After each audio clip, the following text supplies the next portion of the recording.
Hello বন্ধুরা, তোমরা সবাই কেমন আছো? আশা করি সবাই ভালো আছো। পৃথিবীর যে প্রান্তে যেখান থেকে সবাই আমার ভিডিও দেখছো, আশা করি সবাই সুস্থ আছো।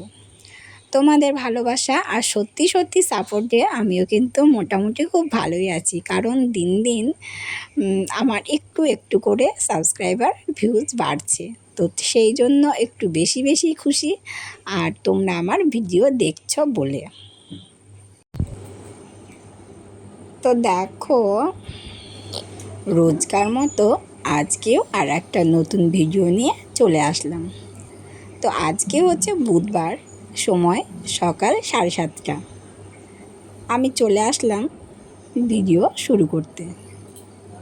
ভিডিও রোজকার মতো কিছু না কিছু তো তোমাদের দিতেই হবে। তো ওই জন্য সকালের কিছু বাসি কাজ সেরে, বাসি কাপড়টা ছেড়ে আমি চলে আসলাম মাথা আঁচড়াতে। তো তোমাদের দাদাভাই বলবে, সকালবেলায় যাই করো না কেন, মাথাটা একটু হাঁচড়িয়ে ঘর থেকে বেরোবে। তো সেটা তো আর আমার হয়ে ওঠে না বলো। তো যখন যেভাবে পারি সুবিধা মতো করে নিই। তো দেখো, আমি একটু ফ্রেশ হয়ে নিলাম, কারণ এবার আবার যেতে হবে কোথায় বলো তো, রান্নার কাজ আছে, তারপর ওই যে অনেকগুলো কাজতে আছে। তো সেগুলো কী কী কাজ আছে চলো তোমাদেরকে একটু দেখাই। না দেখলে তোমরা ভাববে যে বৌদি ভাই মিথ্যে কথা বলে। তো চলো, কতগুলো কাজ আমাকে সকালবেলায় করতে হয়। অনেকে বলো যে তোমাদের কি কোনো কাজ থাকে না?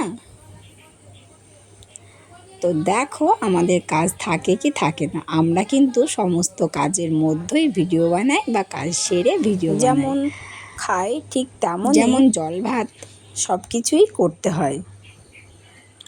সকালবেলায় চা করেছি, মুড়ি খাবো। তো ঘরে মুড়ি ছিল না, তো মেয়েকে বলেছিলাম এক প্যাকেট মুড়ি কিনে আনতে। তো মেয়ে কিনে এনে তারপর মেয়ের কাজ করছিল। তো চলো বন্ধুরা, আসল কথায় আসা যাক। একজন আমাকে কমেন্ট করেছিল, তোমার শাশুড়ি মাকে তুমি ভালোবাসো না আমার শাশুড়ি মা আমাকে ভালোবাসে? তো সেই বিষয়ে আসা যাক। তো শোনো দিদিভাই, আমরা দুজন দুজনকেই ভালোবাসি, কারণ আমার শাশুড়ি মা আমার ছেলে নাই, আর আমি সংসারের যাবতীয় কাজগুলো আমাকে করতে হয়। তাহলে হয়ে গেল না, দুজনে সমান সমান। কথায় আছে, এক হাতে তালি বাজে না, ঠিক তেমনই আমাদেরও কিন্তু বাজে না। দুজনের সমান সমান মিলিয়ে থাকতে হয়, কারণ সংসারের কাজগুলো সামলানো কিন্তু চারটেখানা কথা না। আমার মা মানে আমার শাশুড়ি মা সকালবেলায় চাটা খেয়ে আমার ছেলেকে নিয়ে বেরিয়ে পড়ে বেড়াতে, আর তখন আমাকে সংসারের সমস্ত কাজ একলা হাতে সামলাতে হয়। তাহলে বলো তো ঠিক কেমন লাগবে যদি একজনকে একা হাতে সংসারের সমস্ত কাজ সামলাতে হয়, তারপরও যদি সে আলাদা সংসার হয়, মানে সে যদি আলাদা খায়, তাহলে কজন আছো বা কজন আছে? আমি আমার কথা দিয়ে বলছি না, আমি করি সেটাই বলছি। আমি যখন কাজে যেতাম, তোমার এই যে মানে সকাল 10টা থেকে বিকেল 5টা পর্যন্ত কাজে থাকতাম। তো তখন আমার শাশুড়ি মা আমার মেয়েকে খাওয়াতো, পড়াতো, স্নান করানো, স্কুলে পাঠানো, বাড়িতে নিয়ে আসা, স্কুলে দিয়ে আসা, সমস্ত কাজটা শাশুড়ি মা একলা হাতে সামলাতো। তাহলে এইবারটা বলো তো, হয়ে গেল না সমান সমান? তো তখন আমার শাশুড়ি মা সারাটা দিন সকাল 10টা থেকে বিকেল 4:30-5টা পর্যন্ত আমার মেয়েকে সামলে রাখতো। তাহলে তখনও আমি শাশুড়ি মাকে ভালোবেসেছি, এখনও বাসছি।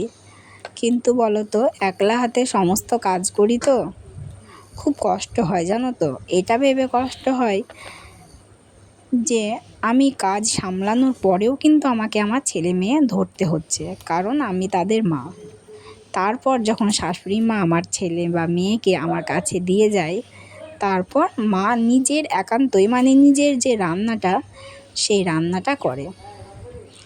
মা রান্না করা হলে তারপর আবার আমার ছেলেকে ধরে, তারপর আমি আবার আমাদের জন্য রান্না করি।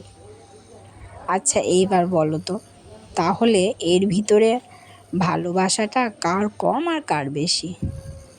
দুজনের সমান সমান হচ্ছে কি না? দুজনেরই সমান সমান হচ্ছে, কারণ মা আমার ছেলে মেয়েকে নিয়ে আমার পুষিয়ে দিচ্ছে আর আমি সংসারের কাজ করে পুষিয়ে দিচ্ছি। তাহলে এইবার বলো সমস্যাটা কোথায়? আশা করি দিদিভাই তুমি বুঝতে পেরেছো। আর তার ভিতরেও এই দেখো, এখানে যে কাজগুলো আমি করছি আমার ছাদের উপর, এই যে ছাদটা আমি ঝাড় দিচ্ছি, এই ছাদটা আমার মানে আমার শ্বশুরমশাই এই ঘরটাকে আমাদের দিয়েছে। আর পাশে যে দোতলাটা দেখছো নতুন করেছে, এটা আমার দেওরের। তো দেওর ঘর করার পরে কিন্তু কোনো কাজ করেনি গুছিয়ে, সমস্তটাই আমাকে করতে হয়। কেন করতে হয়? কারণ আমি এখন বাড়িতে একটাই বউ, আলাদা খাই বলে তো আর সব কিছু আলাদাভাবে গুছিয়ে রাখতে পারি না বলো। হয়তো অনেকে পারে কিন্তু আমি পারি না, আমাকে সমস্তটাই করতে হয়।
দেখো অনেক কথা বলে ফেললাম, আর বেশি কথা বলবো না, এবার কাজগুলো গুছিয়ে করে নিই, নাহলে আবার ছেলে চলে আসবে।